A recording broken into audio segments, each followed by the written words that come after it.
Malam itu, jalur utama Surabaya-Madiun diselimuti kabut tipis yang turun perlahan, menutupi pandangan sejauh mata memandang. Lampu-lampu jalan redup, hanya sesekali ditemani cahaya lampu kendaraan besar yang melintas dengan suara mesin meraung. Di tengah riuh sepi jalanan malam, sebuah bas Sugeng Rahayu melaju gagah, tubuh panjangnya membelah gelap, membawa puluhan penumpang yang tertidur pulas di kursinya. Di balik kemudi, Sasongko, sosok sopir berusia 30 tahun, berbadan kekar dengan wajah keras, terlihat fokus menatap jalan, tangan kokohnya menggenggam setir, sementara jaket jeans hitam melekat di tubuhnya. Sasongko bukan sekadar sopir biasa. Ia adalah pria yang ditempa kerasnya hidup sejak muda. Tatapan matanya tajam, menyimpan kisah yang tak pernah diceritakan pada siapapun. Bagi penumpang, ia hanyalah pengemudi yang memastikan mereka sampai tujuan dengan selamat. Namun di balik itu, mengalir dalam darahnya sebuah warisan ilmu yang diturunkan ayahnya, seorang jawara desa yang pernah menantang keangkuhan preman di masa lalu. Malam itu, Sasongko merasakan firasat aneh, bahwa perjalanan kali ini bukan sekadar mengantar penumpang, melainkan perjalanan menuju takdirnya. Suara musik dangdut koplo dari tape bas terdengar samar, bercampur dengan deru mesin. Sesekali, Sasongko melirik ke kaca spion, melihat penumpang yang sudah terlelap, sebagian bersandar di jendela, sebagian lagi berpelukan dengan tas mereka karena takut kecopetan. Rasa tanggung jawab itu makin menguat di dadanya. Selama aku di sini, tak seorang pun boleh diganggu, gumamnya pelan, suara rendah namun tegas. Ketika bas memasuki area terminal Ngawi untuk menurunkan beberapa penumpang, suasana berubah. Terminal itu suram, lampunya remang, dan di sudut-sudut tampak bayangan lelaki bertubuh kasar dengan tatapan penuh curiga. Mereka bukan penumpang, bukan pula petugas. Mereka adalah preman pemalak, yang selama ini dikenal sebagai penguasa terminal. Sasongko memperlambat laju bas, matanya menyipit, hatinya mulai panas. Ia tahu, malam ini ia tidak hanya akan berhadapan dengan jalanan, tapi juga dengan manusia-manusia yang sudah lama membuat sopir dan penumpang menderita. Satu persatu preman itu berdiri, mendekat ke bas yang baru saja berhenti. Dari balik kaca, Sasongko melihat mereka merokok dengan santai, seolah sudah menunggu kedatangannya. Salah satu dari mereka mengetuk pintu bas dengan keras, suaranya parau bercampur dengan tawa mengejek. "Sopir, turun bentar, ada yang harus dibicarakan," teriaknya. Penumpang yang baru bangun terlihat resah, beberapa berbisik ketakutan, mengenali wajah-wajah bengis itu. Sasongko menarik napas panjang, tangannya mengusap setir sebelum akhirnya melepaskannya. Ia berdiri, tubuh tegapnya membuat suasana bas mendadak hening. Ia menatap penumpang sejenak, memberikan senyum tipis yang menenangkan, lalu melangkah keluar. Setiap langkahnya berat, namun penuh wibawa, seperti harimau yang baru bangkit dari tidurnya. Begitu kakinya menjejak tanah terminal, udara terasa berbeda. Dingin menusuk, bercampur bau asap rokok dan minyak solar. Preman-preman itu kini tersenyum sinis, seolah yakin bisa menguasai keadaan. Mereka tidak tahu, malam itu mereka bukan hanya berhadapan dengan seorang sopir bas, tapi dengan seorang pria yang membawa api perlawanan dalam dirinya. Sasongko berdiri di hadapan mereka, jaket jeans hitamnya berkibar tertiup angin malam. Matanya menatap tajam, tidak sedikit pun gentar. "Kalau kalian ingin uang, cari yang lain. Jangan ganggu bas ini, jangan ganggu penumpangku," katanya pelan, namun setiap kata keluar bagaikan dentuman yang membuat beberapa penumpang di dalam bas berdebar. Malam itu, jalanan Jawa Timur baru saja melahirkan seorang pahlawan jalanan. Suasana terminal Ngawi malam itu semakin menegangkan. Lampu jalan, yang redup hanya memberi bayangan samar pada wajah-wajah keras para preman yang sudah mengepung bas Sugeng Rahayu. Para penumpang di dalam bas mulai panik, beberapa wanita merapatkan tas mereka, sementara seorang bapak tua melirik gelisah ke arah pintu. Mereka tahu, siapapun yang turun ke terminal ini pasti akan dipalak. Namun berbeda dengan sopir-sopir lain yang biasanya pasrah, Sasongko justru berdiri tegar, menghadapi mereka tanpa rasa takut. Salah satu preman bertubuh tambun dengan bekas luka panjang di pipinya melangkah maju. Tangannya menepuk-nepuk pintu bas sambil berkata lantang, "Kau pikir busmu bisa lewat sini gratis? Hah? Semua yang lewat sini bayar, sopir. Itu aturan kami." Suaranya menggema, penuh kesombongan. Dua preman lain menyalakan rokok, asap mengepul di udara, menambah aura intimidasi yang mencekam. Sasongko menatap mereka dingin. Dalam hatinya, ia tahu inilah penyakit jalanan yang selama ini membuat banyak orang menderita. Ia mengingat cerita kawan sesama sopir tentang anak muda yang nekat melawan pungli, lalu dihajar hingga sekarat di tempat ini. Tapi darahnya mendidih. Ia tidak bisa diam. Malam ini, ia bersumpah, tidak akan ada satupun penumpangnya yang terluka atau diperas. Aku sudah bilang, jangan coba-coba ganggu penumpangku. Suara Sasongko rendah, namun mengandung amarah yang menekan dada lawan-lawannya. Preman Tambun itu tertawa keras, tawa yang menyebalkan. Hahaha, kau sok jago ya, sopir. Kalau begitu, kita kasih pelajaran malam ini. Dengan isyarat tangannya, 3 preman lain langsung bergerak maju, mengepung Sasongko. Penumpang di dalam bus menahan napas, sebagian menutup wajah dengan tangan karena tak ingin melihat kekerasan. Seorang ibu berbisik lirih, "Ya Allah, lindungi sopir ini," tapi Sasongko tetap berdiri tenang. Tatapannya tidak goyah, justru semakin tajam, bagaikan mata elang yang siap menerkam. Ia melangkah sedikit ke depan, jarak hanya tinggal 1 meter dari para pemalak. Angin malam berhembus kencang, membuat jaket jeans hitam Sasongko berkibar. Preman bertubuh Tambun mencoba meninju, tapi Sasongko mengelak cepat. Dengan satu gerakan keras, ia menahan lengan preman itu lalu mendorongnya hingga tubuh besar itu terhuyung ke belakang. Penonton di terminal yang semula hanya menonton kini berbisik, kaget melihat keberanian seorang sopir bus biasa. Salah satu preman lain mencoba menghunus pisau lipat, tapi Sasongko melangkah maju, menatapnya tajam. Ada aura berbeda pada tubuhnya, warisan ajian yang belum sepenuhnya bangkit, namun cukup membuat lawan merasa gentar. "Kau pikir pisau itu bisa menakutiku? Coba saja," bentaknya. Preman itu spontan terhenti, meski genggamannya pada pisau makin erat. Keheningan sejenak tercipta, hanya deru mesin bus dan degup jantung penumpang yang terdengar. Sasongko berdiri di tengah-tengah mereka, tanpa rasa gentar. Malam itu, terminal yang selama ini dikuasai preman mulai merasakan sesuatu yang berbeda, kehadiran seorang sopir yang tidak akan tunduk. Dan dari detik itulah, jalanan Jawa Timur bersiap menyaksikan perang besar antara keberanian melawan keserakahan. Preman bertubuh Tambun yang tadi terhuyung bangkit kembali dengan wajah merah padam. Amarahnya meledak, seakan harga dirinya diinjak-injak oleh seorang sopir bus yang dianggap remeh. Ia berteriak, "Anak buahku, habisi dia!" Seketika, 3 orang preman lain melangkah maju serempak, satu di antaranya memegang rantai besi, sementara 2 lainnya menggenggam balok kayu bekas. Suasana terminal berubah gaduh, penumpang dalam bus berteriak panik, beberapa menutup tirai jendela agar tak menyaksikan pertumpahan darah yang akan terjadi.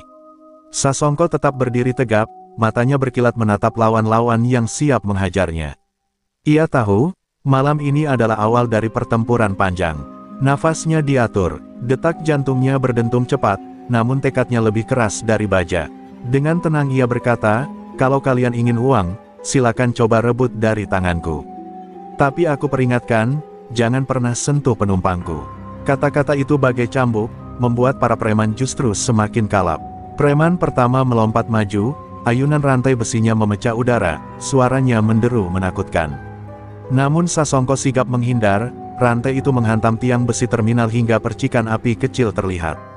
Tanpa memberi waktu, Sasongko menendang dada preman itu keras-keras. Tubuhnya terpelanting, jatuh menghantam gerobak pedagang yang langsung roboh berantakan. Suara benturan itu memancing jeritan dan teriakan kaget dari orang-orang sekitar. 2 preman lain langsung menyerang dari sisi kanan dan kiri. Balok kayu diayunkan ke arah kepala Sasongko. Tapi dengan refleks cepat, ia menunduk, membiarkan pukulan itu hanya menghantam udara. Sekejap kemudian, tinju kerasnya mendarat di rahang salah satu preman, membuat giginya patah dan tubuhnya jatuh berguling di lantai terminal. Yang lain berusaha menghajar dengan balok, tapi Sasongko meraih pergelangan tangannya, memutarnya hingga terdengar bunyi, krek, tulang bergeser. Preman itu menjerit kesakitan. Para penumpang dalam bus kini menempelkan wajah di kaca, takjub sekaligus takut. Mereka tak pernah menyangka sopir mereka punya keberanian luar biasa. "Astagfirullah, sopir ini seperti pendekar," bisik seorang ibu. Seorang bapak muda berkomentar lirih, "Orang ini bukan sopir biasa. Dia sedang melawan bukan hanya untuk dirinya, tapi untuk kita semua." Preman Tambun yang menjadi pemimpin kecil di terminal itu kini benar-benar murka. Ia meraih sebilah celurit panjang dari balik bajunya, kilatan tajamnya berkilau diterpa cahaya lampu terminal. Dengan suara menggelegar, ia berteriak, "Kau sudah cari mati, sopir. Tidak ada yang bisa melawan bawon kecil di terminal ini." Urat-urat di lehernya menegang, wajahnya dipenuhi amarah. Sasongko tidak mundur, sebaliknya, ia justru melangkah maju satu langkah, menatap tajam ke arah lawannya. Kilatan celurit itu hanya membuat darahnya semakin bergejolak. Dalam hati, ia teringat ajaran ayahnya, ketika ketidakadilan ada di depan matamu, jangan pernah kau biarkan ia lewat begitu saja. Lawan, meski nyawa taruhannya. Bibir Sasongko perlahan tersenyum dingin. Kalau kau ingin coba, datanglah. Aku tidak akan lari. Keheningan menegang, hanya suara jangkrik dan deru mesin bas yang terdengar. Pertarungan besar pertama antara Sasongko dan preman terminal akan segera meledak. Malam itu, darah keberanian telah ditumpahkan di tanah yang selama ini dikuasai rasa takut. Dan inilah awal mula nama Sasongko mulai bergaung sebagai sosok sopir yang berani menantang penguasa jalanan. Setelah pertarungan singkat di terminal, suasana belum juga reda. Bawon kecil yang tadi mengacungkan celurit hanya bisa menatap penuh kebencian ketika dua anak buahnya terkapar, sementara satu lagi merintih kesakitan dengan tulang tangan bergeser. Tapi bukannya gentar, ia justru menyusun rencana licik. Dengan siulan panjang, ia memanggil beberapa preman lain yang selama ini berbaur di antara pedagang dan penumpang gelap. Dalam hitungan menit, 6 orang tambahan mendekat, sebagian membawa golok pendek, sebagian lagi dengan muka beringas. Sasongko tahu ia tidak bisa berlama-lama di terminal ini. Penumpang di dalam bas semakin gelisah, beberapa mulai menangis karena takut terjebak dalam keributan yang makin membesar. Ia menoleh sebentar ke arah bas, lalu berseru lantang, "Tetap di dalam. Jangan ada yang turun, aku pastikan kalian semua selamat." Suaranya bagai benteng yang menenangkan hati penumpang, meski di luar, bahaya semakin nyata. Bawon kecil tersenyum miring. "Kau sopir sok jagoan, iya. Kau pikir bisa melawan semua orangku? Kalau begitu, kami yang akan masuk ke busmu. Lihat bagaimana penumpangmu meratap ketika kami ambil uang mereka satu persatu." Ucapnya penuh ancaman. Ia memberi aba-aba, dan dua orang anak buahnya langsung naik ke tangga bas dengan paksa. Suasana di dalam bas mendadak ricuh, penumpang berteriak ketika pintu didobrak. Seorang pemuda preman masuk lebih dulu, tatapannya liar, sambil mengibaskan pisau lipat di tangannya. "Ayo keluarin duit kalian, cepat!" bentaknya pada penumpang. Tangis anak-anak pecah, seorang ibu berusaha menutupi anaknya dengan tubuhnya. Penumpang pria pun tak berani melawan, takut ditikam. Sementara itu, satu preman lain berjalan menyusuri lorong bas, tangannya merampas dompet seorang bapak tua. Dari bawah, Sasongko mendengar kegaduhan itu. Darahnya benar-benar mendidih. Ia tak bisa lagi menahan amarah ketika orang-orang yang mempercayakan nyawa mereka kepadanya kini dipermalukan. Tanpa ragu, ia melompat naik ke bas, menendang keras pintu samping hingga terbuka lebar. Tubuhnya yang kekar segera berdiri menghadang dua preman yang tengah mengacau. "Cukup!" Suara Sasongko menggelegar, menggema ke seluruh sudut bas. Preman yang tengah merampas dompet terhenti, menoleh dengan kaget. Sementara preman yang memegang pisau justru menyeringai, "Hahaha, kau sendiri yang masuk kandang macan, sopir. Mau kami habisi di depan penumpangmu sendiri," katanya penuh ejekan. Tanpa memberi kesempatan, preman itu langsung mengayunkan pisaunya ke arah Sasongko. Namun gerakan itu dengan mudah ditangkis. Sasongko meraih pergelangan tangannya, memelintir hingga pisau terlepas, lalu mendaratkan satu hantaman siku ke wajah preman itu. Suara tulang patah terdengar, darah muncrat dari hidungnya, tubuhnya terjatuh menimpa kursi penumpang. Penumpang bersorak kaget, beberapa langsung menutup mulut tak percaya. Preman kedua mencoba kabur lewat pintu belakang, tapi Sasongko lebih cepat. Ia menarik kerah bajunya, melemparkannya keluar bas seperti karung kosong. Tubuh preman itu menghantam aspal dengan keras, membuat preman-preman di luar melongo tak percaya. Malam itu, bas Sugeng Rahayu tidak lagi hanya kendaraan, tapi medan tempur di mana seorang sopir menegakkan kehormatan penumpangnya. Teriakan penumpang bercampur dengan suara tubuh preman yang terhempas ke aspal. Terminal Ngawi yang biasanya riuh dengan pedagang mendadak senyap, semua mata tertuju pada Sasongko yang berdiri gagah di pintu bas. Dari dalam bas, penumpang menatapnya dengan mata terbelalak, sebagian ketakutan, sebagian kagum. Mereka tidak menyangka seorang sopir bas bisa berdiri seberani itu melawan preman bersenjata. Bawon kecil yang sejak tadi menyaksikan adegan itu mulai kehilangan kesabarannya. Wajahnya merah padam, urat-urat di lehernya menegang. "Kurang ajar, anak buahku kalian habisi. Malam ini kau mati, sopir," teriaknya. Dengan gerakan tangan, ia memerintahkan sisa preman untuk menyerbu. Sekitar 6 orang langsung maju, membawa senjata seadanya, rantai, balok kayu, bahkan botol pecah yang digenggam erat. Sasongko turun kembali dari bus, berdiri di tengah lapangan terminal yang remang. Jaket jeans hitamnya berkibar tertiup angin malam. "Kalau memang kalian ingin habisi aku, sini. Jangan bawa-bawa penumpang." Suaranya menggelegar, membuat semua orang menahan napas. Tantangan itu bagaikan gong perang yang sudah ditabuh. Preman pertama menerjang dengan rantai, ayunannya menghantam udara, tapi Sasongko menunduk cepat, lalu menghantam perut lawannya dengan lutut. Preman itu terkapar sambil memuntahkan isi perutnya. Yang lain mencoba menghantam dengan balok kayu, tapi Sasongko memutar tubuh, membalas dengan tendangan memutar yang keras. Balok itu terlepas, orangnya tersungkur menghantam lantai terminal. 2 orang preman datang dari sisi kanan dan kiri, salah satunya mengayunkan botol pecah ke arah wajah, sementara yang lain menendang. Dengan refleks luar biasa, Sasongko meraih lengan bersenjata botol, memelintir hingga botol terlempar, lalu menendang lawan yang menendangnya hingga terjungkal ke tumpukan karung bawang. Suara karung pecah, bawang berserakan, sementara orang-orang sekitar berteriak kaget. Bawon kecil tidak tinggal diam. Ia maju sendiri, menghunus celuritnya, matanya merah penuh amarah. Dengan teriakan keras, ia mengayunkan celurit ke arah leher Sasongko. Suasana menegang, penumpang menjerit ngeri membayangkan darah akan muncrat. Namun keajaiban terjadi, gerakan cepat Sasongko berhasil menangkis serangan itu dengan lengan kirinya. Celurit hanya menyayat jaket jeans, tanpa melukai kulit. Aura ajian warisan ayahnya, Waringin Seta, perlahan bangkit. Tubuh Sasongko kini tampak lebih kokoh, matanya menyala penuh api semangat. Ia menatap bawon kecil dingin. "Sudah kubilang, jangan coba-coba ganggu penumpangku. Kau tidak tahu siapa yang sedang kau lawan." Kata-kata itu membuat bawon kecil terdiam sesaat, merasakan hawa dingin menjalar ke tulang belakangnya. Namun gengsi dan amarah membuatnya tetap maju. "Aku tidak peduli siapa kau. Di terminal ini, hanya ada satu penguasa, aku," teriaknya sambil kembali menyerang. Pertarungan besar pun pecah, bukan lagi sekadar adu fisik, tapi pertempuran antara keberanian seorang sopir dengan keserakahan preman yang sudah lama berkuasa. Malam itu, terminal menjadi saksi lahirnya bentrok yang akan mengguncang seluruh jalur Jawa Timur. Bentrok di terminal Ngawi malam itu meninggalkan jejak yang tak akan mudah dilupakan. Tubuh-tubuh preman bergelimpangan, beberapa meringis kesakitan, sementara bawon kecil terkapar dengan celurit terlepas dari genggamannya. Meski tak sampai tewas, kehormatan mereka hancur di depan mata banyak orang. Penumpang bus Sugeng Rahayu bersorak kecil, sebagian bahkan menyalami Sasongko dengan mata berkaca-kaca.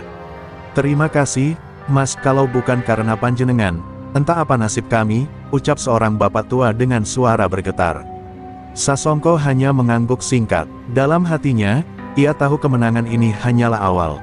Ia naik kembali ke bus, menyalakan mesin, dan meninggalkan terminal dengan sorot mata dingin. Namun tanpa ia sadari, apa yang terjadi malam itu menjadi bahan pembicaraan hangat di setiap warung kopi, pos sopir, hingga pangkalan ojek. Nama Sasongko, sopir Sugeng Rahayu yang berani melawan preman, mulai menyebar dari mulut ke mulut.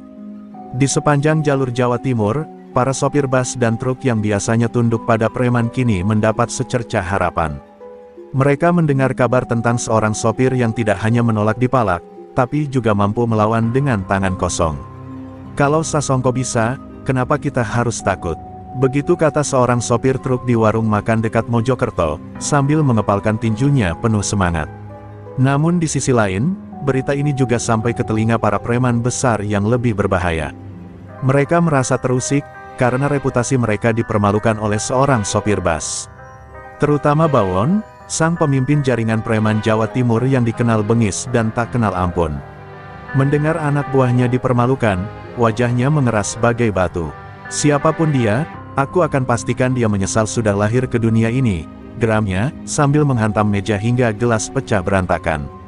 Malam berikutnya, di setiap terminal dan pos peristirahatan, cerita tentang Sasongko menjadi legenda baru. Ada yang menambahkan bumbu, menyebut ia kebal senjata tajam, ada pula yang bilang ia keturunan Jawara Sakti. Tak peduli benar atau tidak, cerita itu semakin memperbesar wibawanya. Para penumpang bahkan merasa lebih aman bila mendengar bas yang mereka naiki dikemudikan oleh Sasongko. Di sebuah warung kopi dekat Terminal Madiun, sekelompok sopir berkumpul membicarakan namanya. Aku lihat sendiri, dia lawan 6 orang preman sendirian. Satupun gak ada yang berani mendekat lagi, ujar seorang saksi dengan penuh semangat. Sopir-sopir lain mengangguk, wajah mereka berbinar. Perlahan, keberanian Sasongko menyalakan api perlawanan dalam hati mereka yang selama ini padam karena takut. Tapi di balik semangat itu, Sasongko sendiri tetap tenang. Ia tidak mencari nama, apalagi kehormatan. Baginya, ini hanyalah panggilan jiwa, melindungi orang-orang yang percaya padanya di jalan. Namun di dalam dirinya, ia mulai menyadari satu hal, semakin banyak orang membicarakannya, semakin besar pula bahaya yang menanti. Preman-preman besar tak akan tinggal diam. Dan benar saja, jauh di sebuah gudang tua di Kediri, Bawon sedang mengumpulkan puluhan anak buahnya. Suaranya bergema keras, cari sopir bernama Sasongko itu. Aku tak peduli di mana dia berada, seret dia hidup-hidup. Malam ini, perburuan dimulai. Dengan begitu, jalan hidup Sasongko perlahan berubah, dari sekadar sopir bas menjadi simbol perlawanan yang siap mengguncang seluruh Jawa Timur. Kabar tentang keberanian Sasongko menghadapi preman di Terminal Ngawi akhirnya sampai ke telinga Bawon, pemimpin kelompok preman paling berpengaruh di Jawa Timur. Wajahnya yang keras dan mata yang dingin menatap layar ponsel saat anak buahnya melaporkan kejadian malam sebelumnya. Sopir itu, dia berani melawan kalian sendirian. Ini keterlaluan, geram Bawon. Ia memutuskan turun tangan sendiri. Malam ini, ia akan memastikan siapa yang berani menentang wilayahnya. Bawon datang ke terminal dengan langkah mantap, ditemani 2 anak buah kepercayaannya. Mereka bukan lagi preman sembarangan, tapi orang-orang yang sudah terbiasa berurusan dengan sopir dan sopir truk besar. Ketika Sasongko sedang memeriksa busnya dan menenangkan penumpang yang masih ketakutan, Bawon muncul dari bayangan, menatap sopir muda itu dengan tatapan penuh evaluasi. Jadi ini yang berani melawan anak buahku. Suaranya dalam dan berat, bergema di terminal. Sasongko menatap Bawon dingin, tanpa sedikit pun mundur. Tangannya tetap disetir, namun tubuhnya siap menghadapi ancaman. Kalau kau ingin berantem, ayo. Tapi jangan sentuh penumpangku, kata Sasongko tegas. Suara itu bergema lebih lantang dari deru bas yang baru dinyalakan. Penumpang menahan napas, menyadari bahwa malam ini bukan lagi pertarungan biasa, ini bentrokan antara legenda preman dengan sopir pemberani. Bawon tersenyum tipis, bukan karena senang, tapi karena tertantang. Ia mengacungkan tangan dan memberi aba-aba. Anak buahnya maju, beberapa membawa rantai, pentungan, bahkan golok pendek. Tapi Bawon menahan mereka. Biarkan aku yang menilai. Kalau kau kalah, aku yang menang. Kalau kau menang, kita lihat nanti. Pertarungan dimulai dengan sengit. Sasongko bergerak cepat, menendang pentungan yang diarahkan ke kepalanya, kemudian melompat ke samping, membuat preman yang menyerangnya terpental. Bawon menyaksikan dengan mata terfokus, menilai teknik dan kecepatan Sasongko. Ia mengakui, sopir ini bukan lawan sembarangan, refleksnya cepat, tubuhnya kekar, dan aura keberanian yang dimilikinya membuat lawan gentar. Bawon maju sendiri, langkahnya mantap. Celurit di tangannya berkilat diterpa lampu terminal. Sasongko tidak mundur, melainkan menatapnya dengan tatapan membara. Mereka berdua berdiri sejajar, seperti 2 lawan berat yang siap bertarung. Penumpang dan sopir lain menahan napas, mengetahui bahwa bentrokan ini akan menentukan siapa yang berani menegakkan hukum jalanan malam itu. Pertarungan itu sengit, setiap pukulan, tendangan, dan serangan celurit dihindari atau dibalas dengan cepat. Sasongko menggunakan seluruh pengalaman dan warisan ilmu ayahnya untuk bertahan dan menyerang. Bawon pun mengeluarkan teknik-teknik ahli yang membuat anak buahnya terpukau. Terminal seakan berubah menjadi arena gladiator, penuh dentuman, teriakan, dan suara tubuh yang terbentur keras. Akhirnya, setelah pertarungan panjang, Bawon mundur beberapa langkah, menatap Sasongko dengan mata menilai. Kau, berbeda, aku tidak pernah melihat sopir seberani ini. Baiklah, malam ini aku hentikan. Tapi ingat, jalanan ini keras, dan kau baru mulai, katanya dengan suara berat. Sasongko berdiri tegap, napasnya masih terengah, namun sorot matanya tak gentar. Malam itu, Terminal Ngawi menjadi saksi bahwa seorang sopir bus telah menegakkan keberanian sejati, sekaligus mengukir nama yang akan dikenang oleh seluruh sopir di Jawa Timur. Beberapa hari setelah bentrokan di terminal, bus Sugeng Rahayu melaju di jalur pantai Jawa Timur dengan sasongko tetap waspada. Angin malam berhembus kencang, lampu depan bus menembus gelapnya jalan. Penumpang sebagian besar tertidur, namun beberapa masih waspada setelah kejadian di terminal. Sasongko menatap cermin spion, merasakan ketegangan yang tak kunjung reda. Tiba-tiba, dari tikungan tajam, beberapa kendaraan motor dan satu mobil bak terbuka menghadang bus. Lampu sorot mereka menyilaukan pandangan, sementara suara teriakan dan klakson bersahut-sahutan. Sasongko segera menyadari ini bukan sekadar perampokan biasa, ini jebakan yang diatur Bawon dan anak buahnya. Penumpang di dalam bus panik, beberapa menjerit ketika kendaraan melambat karena dihalangi.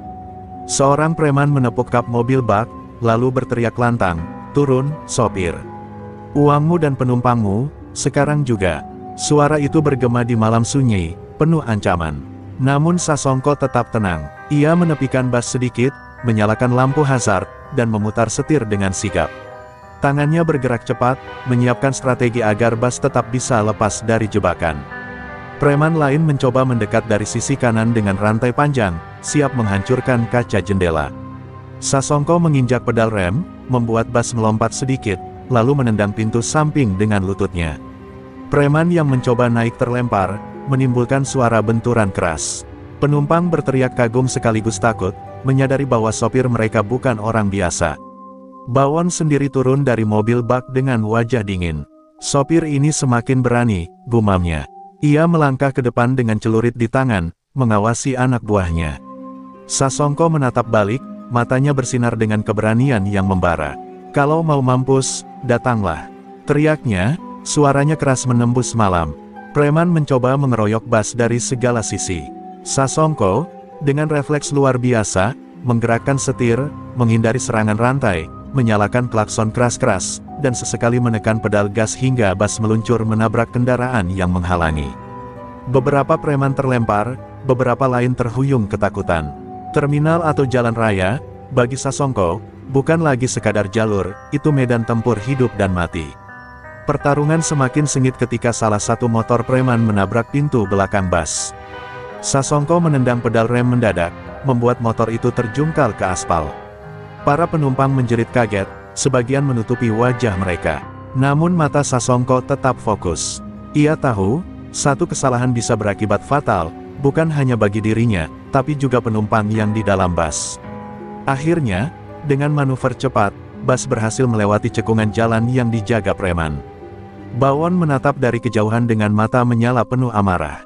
"Ini baru permulaan," bisiknya. Sasongko menatap spion belakang, napas terengah tapi wajahnya tetap tenang. Ia tahu malam ini bukan sekadar melindungi penumpang, tapi juga menegakkan kehormatan jalanan. Nama Sasongko, sang sopir bus Sugeng Rahayu, semakin terkenal di sepanjang jalur Jawa Timur. Setelah berhasil lolos dari pengepungan di jalan raya, Sasongko menepi di sebuah rest area kecil di pinggir pantai.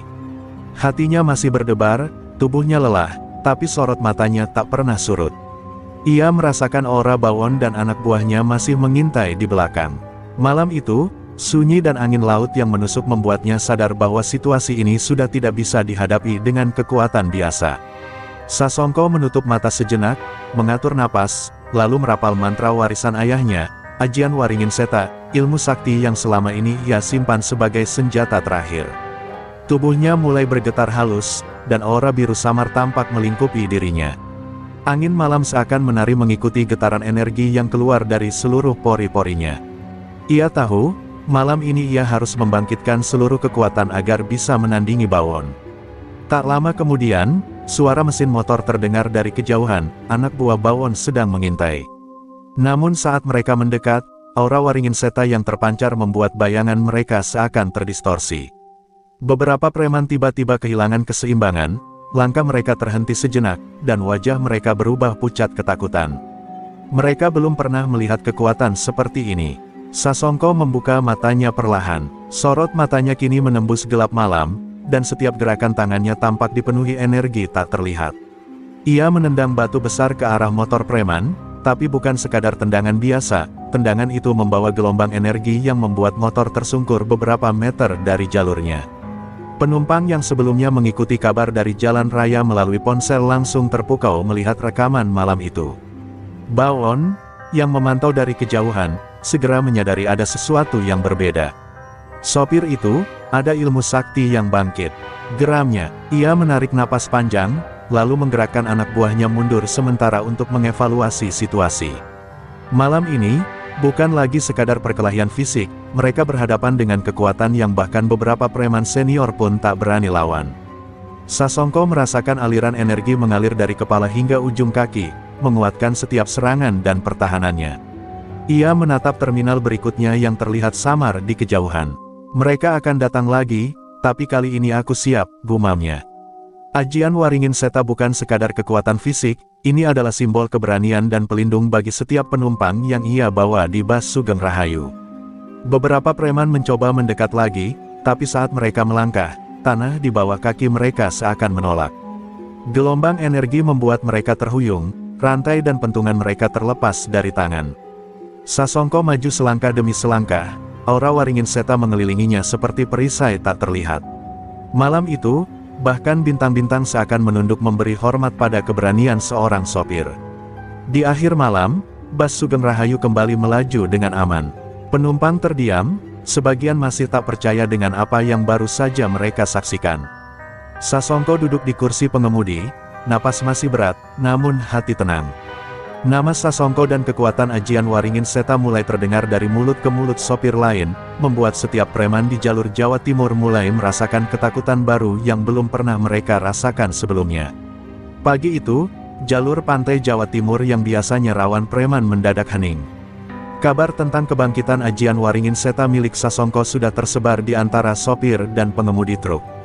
Preman-preman yang biasanya garang, kini berjalan berhati-hati, saling melirik dan berbisik ketakutan. Bahkan beberapa preman junior yang baru bergabung saja sudah ketakutan mendengar nama Sasongko. Tak lama, beberapa kelompok preman mencoba melakukan pengepungan kecil di salah satu tikungan jalan. Mereka membawa rantai, pentungan, dan golok, berharap bisa menakut-nakuti sopir muda itu. Namun begitu mereka melihat Bas Sugeng Rahayu melaju dengan penuh percaya diri, aura Sasongko terpancar dari jendela, seakan memancarkan energi tak terlihat. Motor-motor preman berhenti seketika, beberapa dari mereka mundur pelan, ketakutan. Sasongko mengerem Bas sebentar, menatap mereka dingin. Kalau kau masih ingin mencoba, silakan. Tapi jangan main-main dengan nyawa penumpangku, suaranya bergema di udara. Hanya dengan suara saja, beberapa preman merasa seolah ada tekanan berat menimpa tubuh mereka. Ketakutan mulai menguasai, membuat rantai dan pentungan di tangan mereka terasa begitu berat. Preman yang nekat maju lebih dulu segera terhuyung ketika Sasongko membuka jendela dan menatapnya dengan sorot mata yang membara. Gelombang energi dari ajian Waringin Seta terasa menembus udara, membuat beberapa dari mereka kehilangan keseimbangan. Motor-motor preman menabrak batu kecil di jalan, beberapa terjatuh dan bahkan satu kendaraan terbalik di pinggir jurang kecil. Baon, yang mengamati dari kejauhan, menggeram. Apa-apaan ini? Sopir itu, ilmu sakti bangkit lebih cepat dari perkiraanku. Teriaknya, ia memerintahkan anak buahnya untuk mundur sementara dan mengevaluasi situasi. Kali ini, Sasongko bukan lawan sembarangan. Keberanian, kekuatan, dan ilmu warisan ayahnya membuat para preman kocar-kacir, bahkan sebelum sempat menyerang. Beberapa preman mencoba mengatur formasi kembali, tapi panik menguasai mereka. Anak buah yang terluka atau jatuh ke aspal berteriak, membuat sisanya bingung. Sasongko menginjak pedal gas, Bas melaju menembus kabut pagi, meninggalkan jejak ketakutan yang menempel di setiap preman yang masih tersisa. Jalanan yang biasanya jadi wilayah mereka, kini terasa seperti medan yang penuh bahaya. Penumpang di dalam bas terdiam, sebagian memandang kagum. Mereka baru menyadari bahwa sopir mereka bukan hanya pengemudi biasa, ia adalah pelindung mereka, simbol keberanian yang nyata. "Mas, hebat sekali," bisik salah seorang ibu, matanya masih berair. Sasongko hanya tersenyum tipis, fokus menjaga bas tetap melaju aman. Malam itu, kabar tentang preman yang kocar-kacir menyebar dengan cepat di seluruh jalur Jawa Timur. Nama Sasongko dan Bas Sugeng Rahayu menjadi legenda baru di kalangan sopir. Preman-preman senior mulai berpikir ulang untuk melancarkan serangan berikutnya. Namun satu hal jelas, mereka kini tahu, menghadapi Sasongko bukan lagi soal fisik, tapi menghadapi kekuatan dan keberanian seorang sopir yang dibekali warisan sakti. Beberapa hari setelah preman-preman kocar-kacir di jalur pantai, suasana seakan tenang. Namun di dalam hati Sasongko, ia tahu ketenangan itu hanyalah sementara. Kabar tentang keberanian dan kekuatan Ajian Waringin Seta yang dimilikinya sudah tersebar ke seluruh jalur sopir bus dan truk Jawa Timur. Dari Situbondo hingga Banyuwangi, para sopir mulai membicarakan satu nama yang kini menjadi simbol keberanian, Sasongko. Di sebuah warung kopi di Pasuruan, sekelompok sopir truk dan bus berkumpul. Mereka membicarakan kejadian di Ngawi dan jalur pantai. Kalau Sasongko bisa menghadapi preman sendirian, kita juga harus berani bersatu, ujar seorang sopir senior dengan mata berbinar. Semangat solidaritas mulai tumbuh, dan satu demi satu sopir sepakat untuk saling melindungi di sepanjang jalur rawan. Sasongko, yang sedang memeriksa bus di terminal kecil di Probolinggo, menerima pesan dari beberapa komunitas sopir. Mereka menawarkan bantuan dan koordinasi, agar preman tidak lagi bisa menguasai jalur dengan sewenang-wenang. Ia tersenyum tipis, menyadari bahwa keberaniannya telah menginspirasi ribuan sopir untuk bersatu. Solidaritas ini kini menjadi senjata tambahan yang tak terlihat, jauh lebih kuat dari sekadar kekuatan fisik. Malam itu, beberapa sopir memutuskan untuk patroli bersama di jalur pantai. Mereka membawa lampu sorot, pentungan darurat, bahkan beberapa alat untuk menghadang preman. Sepanjang jalan, mereka menempel satu sama lain, mengawasi setiap tikungan, setiap kendaraan yang mencurigakan. Keberadaan mereka membuat preman-preman yang biasanya berani kini harus berpikir dua kali sebelum mencoba merampas atau mengancam sopir. Di sisi lain, Bawon dan anak buahnya mulai merasakan perubahan. Mereka melihat beberapa preman yang biasanya santai kini tampak cemas, bahkan enggan bergerak sendiri. Sopir-sopir ini, mereka mulai bersatu. Ini tak bisa dibiarkan, geram Bawon. Ia sadar bahwa bukan hanya Sasongko yang menghadapi mereka, tapi kini seluruh jalur sopir menjadi lawan yang sulit ditaklukkan. Di tengah malam, Sasongko mengemudi bersama rombongan sopir lain. Bus Sugeng Rahayu berada di depan, menjadi simbol kepemimpinan dan keberanian. Penumpang yang ikut merasa aman dan kagum melihat koordinasi para sopir yang bersatu. Mereka tahu, solidaritas inilah yang bisa mengubah jalur yang rawan menjadi jalur yang aman bagi semua. Beberapa preman mencoba mengintimidasi rombongan, tapi segera terhuyung saat gelombang solidaritas terlihat nyata. Lampu sorot menyala, suara klakson bersahutan, anak buah Bawon terkejut melihat sopir-sopir ini bukan lagi kelompok individu yang mudah dipermainkan. Mereka kini menjadi satu kekuatan yang nyata, menakutkan, dan sulit dilawan. Malam itu, ketika rombongan membubarkan diri setelah patroli, Sasongko menatap jalan raya yang diterangi lampu rembus gelap. Ia tahu perjuangan masih panjang, tapi hatinya tenang. Solidaritas sopir Jawa Timur kini menjadi perisai baru, dan setiap preman yang berani mencoba lagi akan menemukan mereka bukan lagi lawan mudah, melainkan perlawanan terorganisir yang siap membela jalur dan keselamatan penumpang. Beberapa hari setelah solidaritas sopir Jawa Timur mulai terbentuk, Bawon tidak bisa tinggal diam. Kekalahan anak buahnya di jalur pantai dan semakin solidnya barisan sopir membuatnya geram. Sopir itu, dan teman-temannya mulai berani bersatu. Ini harus dihentikan, malam ini juga, gumam Bawon di markasnya. Ia mulai menyusun strategi serangan balasan, lebih terencana dan berbahaya dari sebelumnya. Malam itu, beberapa kelompok preman yang loyal dipilih untuk menghadang bus Sugeng Rahayu dan rombongan sopir. Mereka membawa rantai, pentungan, golok, bahkan beberapa senjata tajam yang sudah dimodifikasi. Rencananya adalah memecah barisan sopir dengan serangan mendadak di beberapa titik rawan. Bawon sendiri memimpin dari kejauhan, menilai setiap langkah dan menunggu waktu yang tepat untuk turun tangan. Sasongko sedang mengemudi malam itu, bus melaju pelan di jalur yang sepi. Penumpang sebagian besar tertidur, namun Sasongko tetap waspada. Intuisinya mengatakan bahwa malam ini ada sesuatu yang berbeda. Aura gelap dari jauh terasa mengintai, dan ia tahu ini pasti ulah Bawon. Dengan cepat, ia menghubungi sopir lain melalui radio, memberi peringatan agar tetap siaga. Tiba-tiba, dari tikungan gelap, beberapa motor preman muncul mendadak, mencoba mengepung bus. Lampu sorot menyilaukan, rantai dan pentungan siap menghantam. Namun Sasongko tetap tenang. Ia menggerakkan setir dengan cekatan, menyalakan klakson keras-keras, dan menendang pedal rem mendadak sehingga preman yang mencoba naik terhuyung. Penumpang menjerit ketakutan, tapi bus tetap stabil, bergerak seperti dikendalikan oleh tangan seorang ahli. Preman-preman lain mencoba menyerang dari sisi jalan, namun gelombang energi dari ajian Waringin Seta mulai terasa nyata. Motor-motor preman terpental, beberapa jatuh ke pinggir jalan, dan suasana menjadi kacau.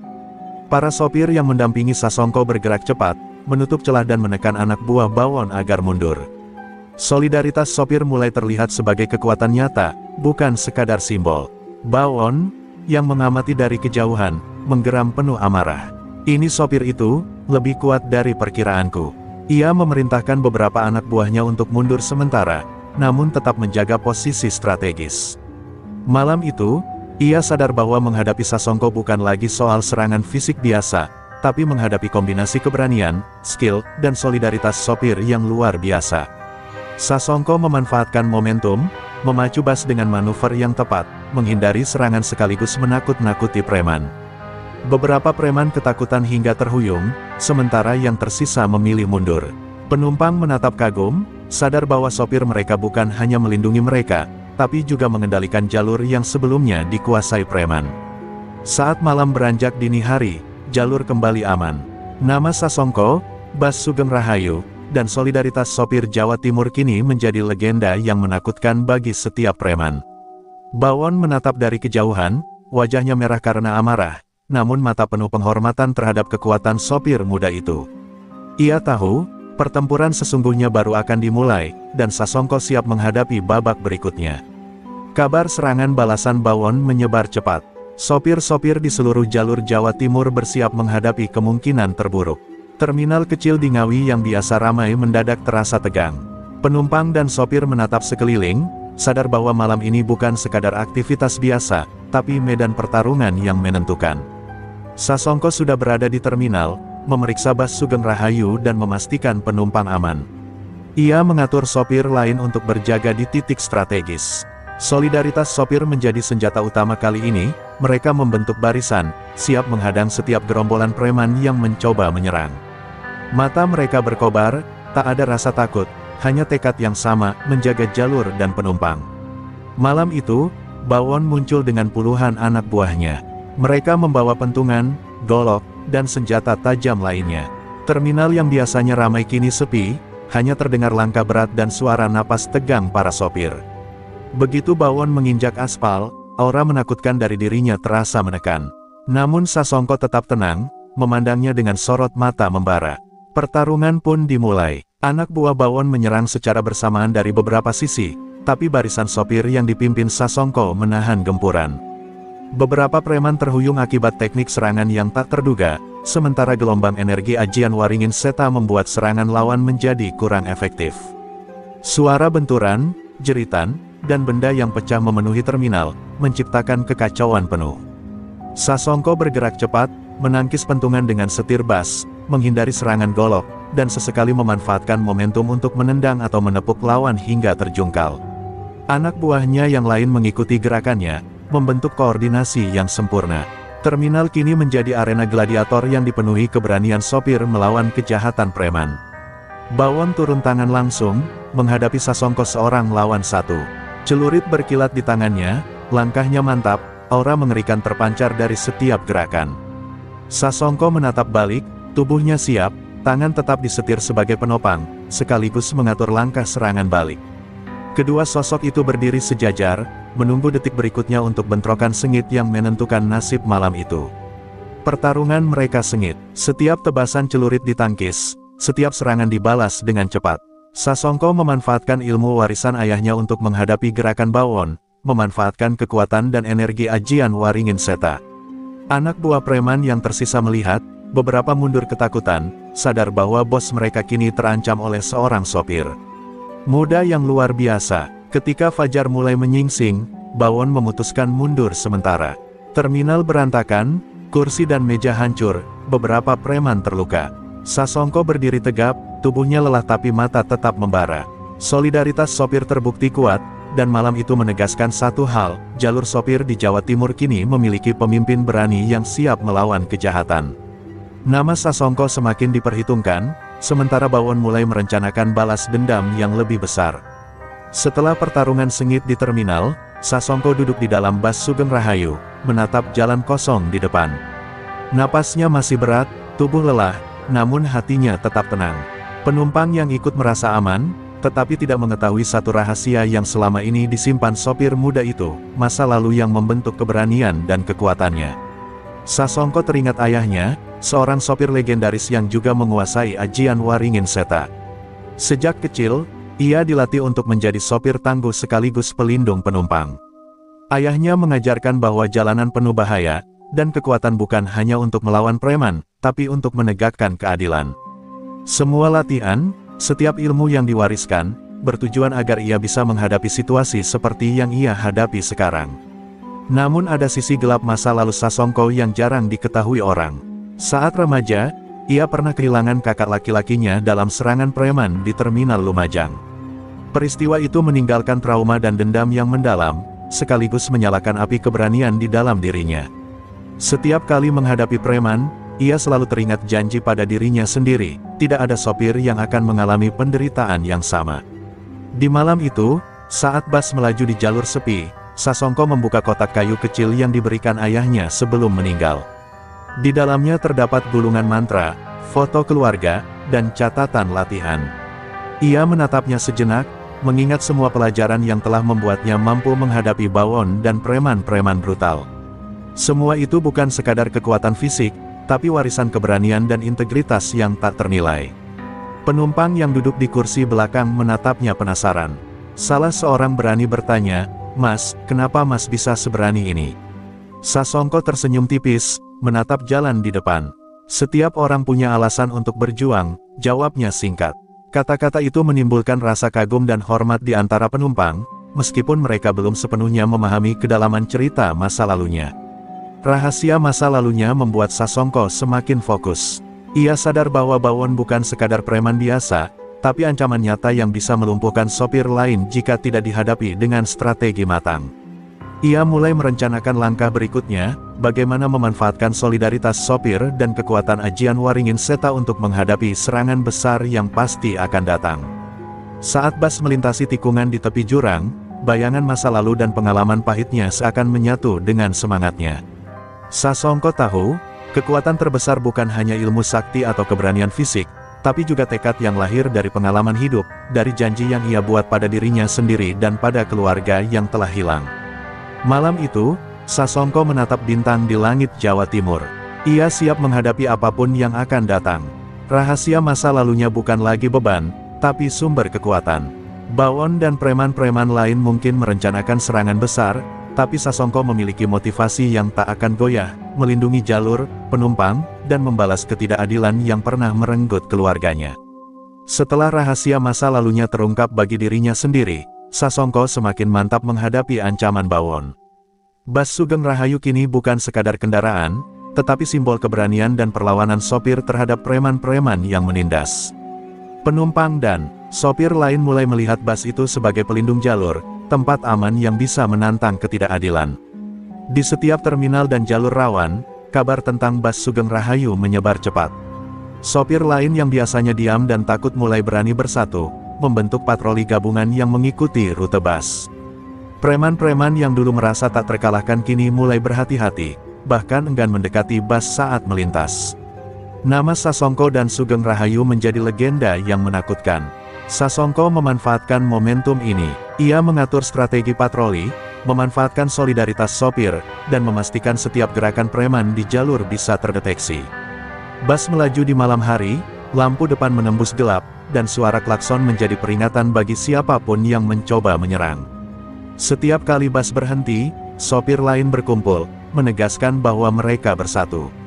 Suatu malam, beberapa preman mencoba mengepung bas di tikungan tajam. Namun koordinasi sopir yang menempel di setiap sisi membuat serangan itu gagal total. Rantai dan pentungan dilempar, tapi dengan cepat ditangkis atau dihindari.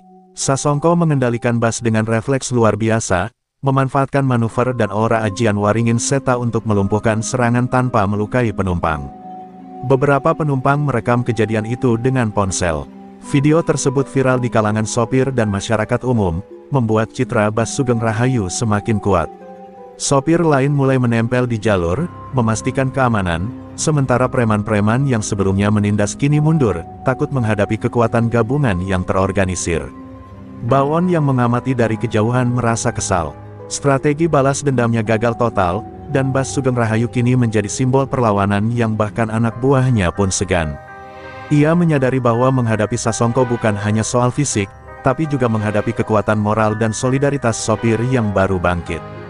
Di tengah malam yang hening, Bas melaju di jalan raya, lampu sorot menembus kabut, sementara penumpang menatap kagum. Mereka menyadari bahwa keberanian sopir ini bukan sekadar pertarungan melawan preman, tapi pertarungan untuk keadilan.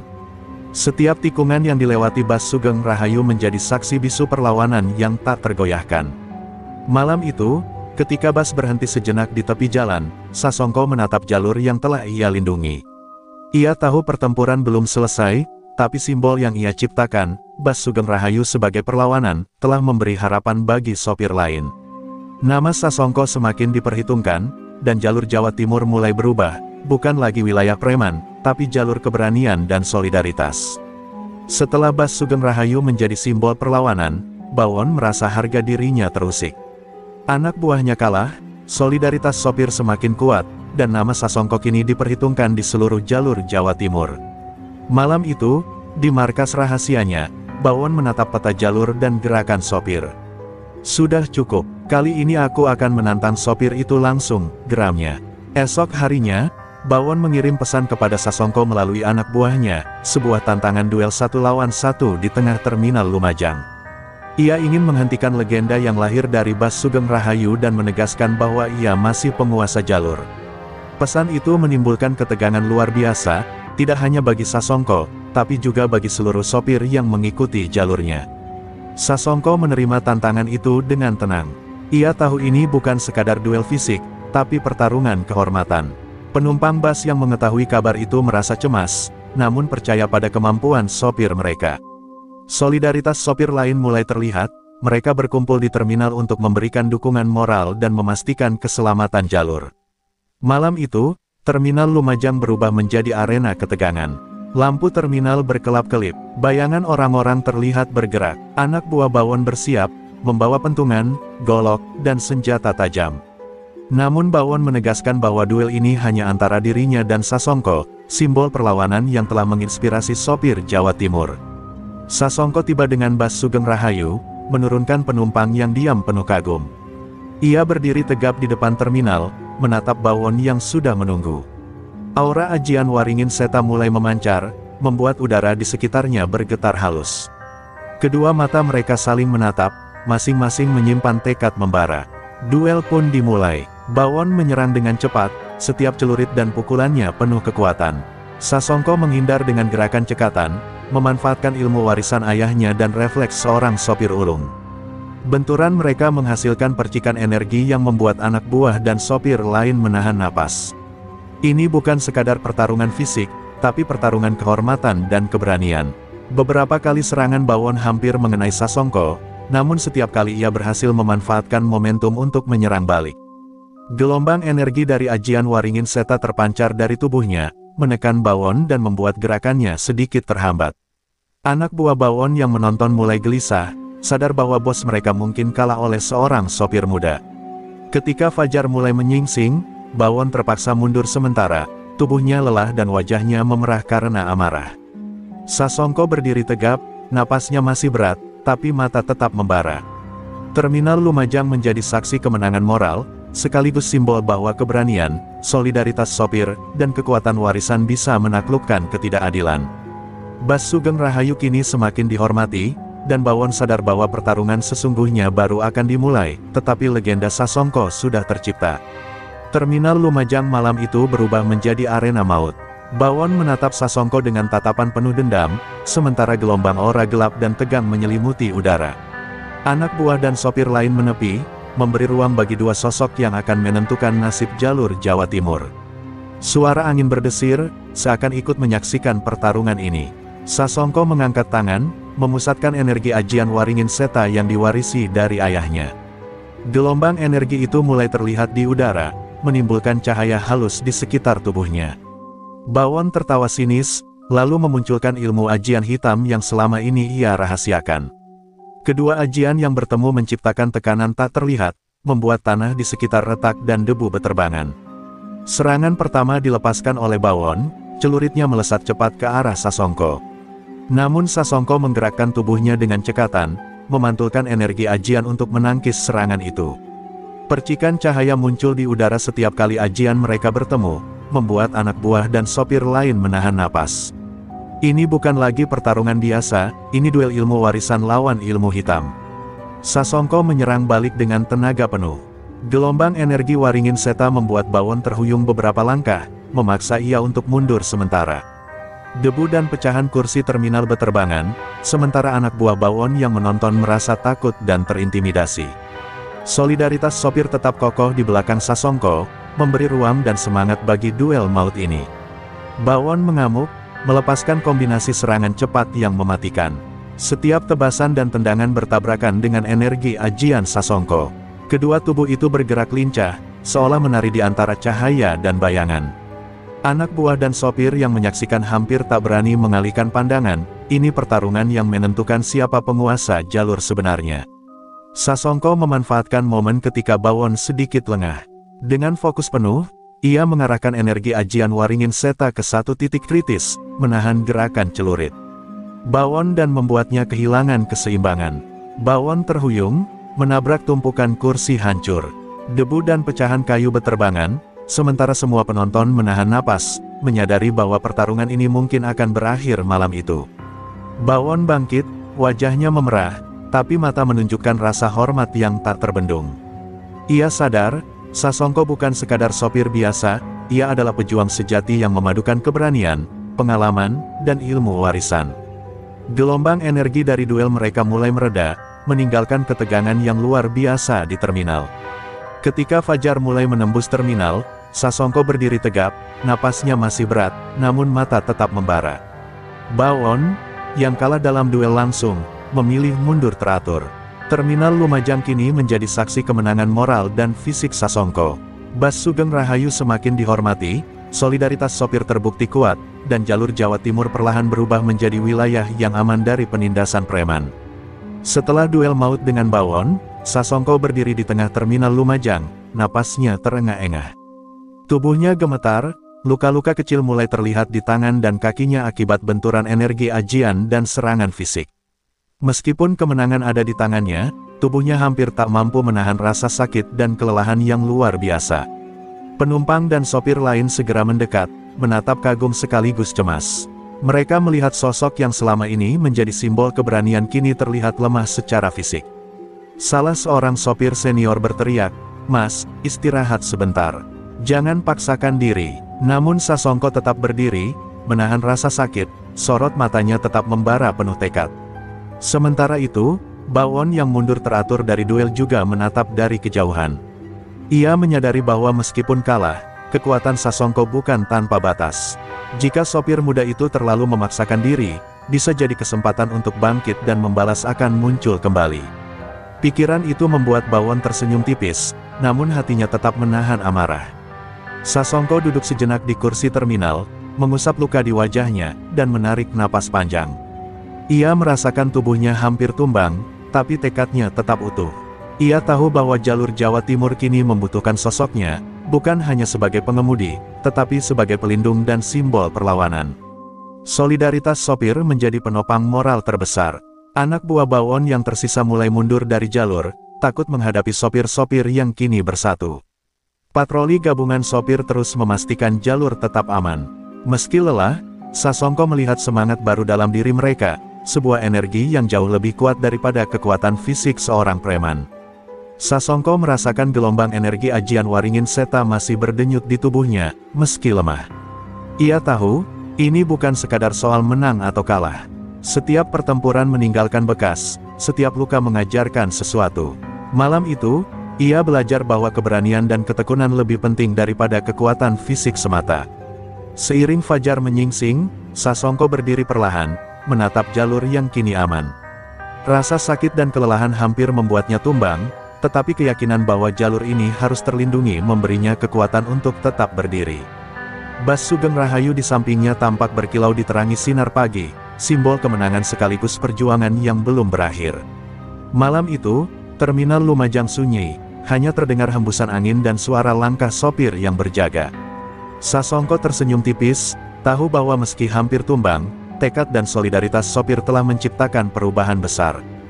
Jalur Jawa Timur kini bukan lagi wilayah preman, ini adalah jalur keberanian, persatuan, dan keadilan. Malam di jalur Jawa Timur terasa hening setelah pertarungan sengit sebelumnya. Sopir-sopir yang mengikuti Bas Sugeng Rahayu berjaga di titik-titik strategis, waspada terhadap kemungkinan serangan balasan dari anak buah bawon atau preman tersisa. Terminal Lumajang, meski rusak dan berantakan, menjadi simbol perlawanan yang menakutkan bagi setiap preman. Bawon yang tersisa memantau dari kejauhan, merasa kesal sekaligus terintimidasi. Upayanya untuk bangkit dan menyerang kembali selalu gagal karena solidaritas sopir yang kini terorganisir. Setiap langkahnya diperhitungkan, sementara Sasongko berdiri tegap di samping Bas, mata membara, tubuh lelah tapi semangatnya tak terkalahkan. Tiba-tiba, beberapa preman tersisa mencoba menyerang dari sisi jalan. Mereka berpikir bahwa Sasongko masih lemah setelah duel dan hampir tumbang. Namun langkah mereka dihentikan oleh gelombang solidaritas sopir, yang menutup jalur dan menghadang setiap serangan. Anak buah bawon yang tersisa terpaksa mundur, menyadari bahwa menghadapi barisan sopir bukanlah hal mudah. Sasongko memanfaatkan kesempatan itu untuk memimpin serangan balik. Dengan kekuatan ajian Waringin Seta yang mulai pulih, ia menciptakan gelombang energi yang menakutkan, membuat beberapa preman terpental dan terhuyung. Setiap langkahnya diikuti koordinasi sempurna dari sopir lain, menjadikan serangan balik ini bukan hanya fisik, tapi juga moral, menghancurkan semangat lawan. Pertarungan sengit terjadi di sepanjang jalur. Preman-preman yang masih nekat menyerang kini kewalahan menghadapi kecepatan, strategi, dan kekuatan ajian Sasongko. Bas Sugeng Rahayu bergerak seperti pusat gravitasi perlawanan, sementara sopir lain menutup jalur dan melindungi setiap penumpang yang ada di sekitarnya. Nama Sasongko dan Bas itu semakin menjadi legenda malam itu. Bawon, menyaksikan dari kejauhan, merasa harga dirinya hancur. Anak buahnya kalah total, jalur yang ia kuasai kini penuh dengan sopir berani yang bersatu. Ia tahu, jika ia memaksakan diri menyerang, risiko kekalahan lebih besar dan nama buruk akan melekat selamanya. Dengan amarah yang tertahan, ia akhirnya memutuskan untuk mundur, menelan kekalahan pertamanya secara terbuka. Saat fajar mulai menembus cakrawala, terminal dan jalur kembali aman. Sopir-sopir yang ikut dalam pertempuran merayakan kemenangan, sementara penumpang menatap kagum pada Bas Sugeng Rahayu yang berdiri tegap. Sasongko, meski lelah dan penuh luka, tersenyum tipis. Ia sadar bahwa malam ini bukan hanya tentang mengalahkan preman, tapi menegaskan keadilan dan solidaritas sopir di seluruh Jawa Timur. Kemenangan di akhir malam itu menjadi simbol kuat, keberanian, persatuan, dan ilmu warisan dapat menaklukkan ketidakadilan. Bas Sugeng Rahayu kini bukan sekadar kendaraan, tapi lambang perlawanan yang hidup. Sasongko menatap jalanan yang mulai terang diterpa fajar, mengetahui bahwa perjuangan belum berhenti, tapi malam ini, jalur Jawa Timur milik sopir dan keadilan telah ditegakkan. Pagi menyingsing di jalur Jawa Timur, cahaya matahari memantul di bodi Bas Sugeng Rahayu yang masih berdiri tegap di terminal Lumajang. Reruntuhan kursi, meja, dan debu pertarungan malam sebelumnya menjadi saksi bisu perjuangan. Sopir-sopir lain mulai membersihkan jalur, menata kembali terminal, dan berbagi cerita tentang keberanian Sasongko. Sasongko berdiri di depan Bas, menatap jalan yang kini aman. Tubuhnya lelah dan luka masih terasa, tetapi senyum tipis menghiasi wajahnya. Ia menyadari, kemenangan malam itu bukan hanya soal mengalahkan preman, tapi tentang menegakkan keadilan dan memberikan rasa aman bagi penumpang serta sopir lain. Bas Sugeng Rahayu telah menjadi simbol harapan dan perlawanan. Penumpang yang menyaksikan kejadian malam itu mulai menyebarkan kisahnya. Video dan cerita tentang keberanian Sasongko viral di media sosial sopir dan masyarakat. Bas Sugeng Rahayu bukan lagi sekadar alat transportasi, tapi lambang solidaritas dan kekuatan moral yang menginspirasi banyak orang. Nama Sasongko menjadi legenda di jalur Jawa Timur.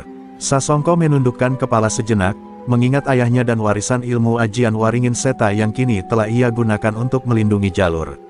Semua latihan, semua pengorbanan, dan setiap luka yang ia alami menjadi bagian dari perjalanan seorang pahlawan jalanan. Ia tersenyum tipis, menyadari bahwa keberanian sejati lahir dari pengalaman, tekad, dan solidaritas. Sopir-sopir lain berkumpul di sekitar bus, memberi penghormatan. Mereka tahu bahwa malam itu, seorang sopir muda telah mengubah sejarah jalur mereka. Solidaritas yang tercipta bukan lagi sekadar reaksi terhadap ancaman, tapi fondasi bagi kebangkitan sopir Jawa Timur yang berani menghadapi ketidakadilan dan premanisme. Bawon dan anak buahnya kini hilang dari jalur, sementara masyarakat lokal merasa aman untuk melintasi terminal dan jalur rawan. Sasongko tahu, ancaman mungkin akan muncul kembali, tapi malam ini, jalur telah dimenangkan oleh keberanian dan perlawanan yang terorganisir. Bas Sugeng Rahayu berdiri sebagai simbol kekuatan moral, bukan hanya fisik. Sasongko menatap horizon, angin pagi menerpa wajahnya. Ia tahu perjuangan belum selesai, tetapi pahlawan jalanan tidak selalu membutuhkan pengakuan, hanya tekad untuk melindungi dan menegakkan keadilan. Bas Sugeng Rahayu akan terus melaju, mengingatkan sopir lain bahwa keberanian bisa menaklukkan ketakutan dan ketidakadilan. Dengan senyum penuh kepuasan, Sasongko memimpin bus keluar terminal. Jalanan Jawa Timur kini milik mereka yang berani, jalur yang aman dari preman, dan hati sopir-sopir dipenuhi semangat baru. Malam yang penuh pertarungan telah berakhir, tetapi legenda pahlawan jalanan, seorang sopir bernama Sasongko, akan hidup selamanya di setiap rute, setiap terminal, dan setiap hati yang percaya pada keadilan.